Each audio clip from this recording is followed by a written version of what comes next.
आम्ही अनेक बाळांमध्ये पण कामं करतो, जसं की सेरेब्रल पाल्सी असो, डेव्हलपमेंटल डिले, ज्याच्यामध्ये बाळं चालू शकत नाही, बोलू शकत नाही, स्पीच डिले असतो. डेव्हलपमेंटल डिले म्हणजे late learning, late walking, late talking, म्हणजे लेट बोलायला लागतात, लेट चालायला लागतात, लेट डेंटिशन असतं. अशामध्ये देखील होमिओपॅथी औषधांनी भरपूर फास्ट रिझल्ट येतो.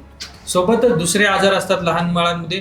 काही बाळांमध्ये खूप रिकरंट टॉन्सिल्स होतात, ॲडिनॉइड्स असतात, त्याचं ऑपरेशन सांगतात. होमिओपॅथीमध्ये टॉन्सिल्सचं ऑपरेशन करण्याची गरज नाही, औषधांनीच ते नीट होतं. नंतर असतं स्टॅमरिंग, ला ला ला ला बोलण्यामध्ये स्टॅमरिंग, अडखळणे, तोत्र बोलणे आपण बोलतो, त्याच्यासाठी छान औषध आहे.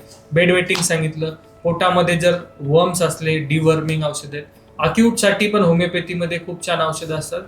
बाळाला ताप येतो आणि तुम्ही बघता आई औषध देती पण ते पितच नाही, लगेच उलटी करते. तर होमिओपॅथीची औषधं घ्यायला सोपी आहेत, ताप झटकन पटकन उतरतो, एक आरामदायी आहे. अक्यूट केसेसमध्ये homeopathy is the best solution. स्किनचे आजार असो, कुठलाही लहान बाळांमध्ये आजार असो, होमिओपॅथीमध्ये अनेक अनेक उपचार आहेत. तुम्ही आमच्याशी ऑनलाईन कन्सल्टेशन करू शकता किंवा दवाखान्यामध्ये येऊन भेटू शकता.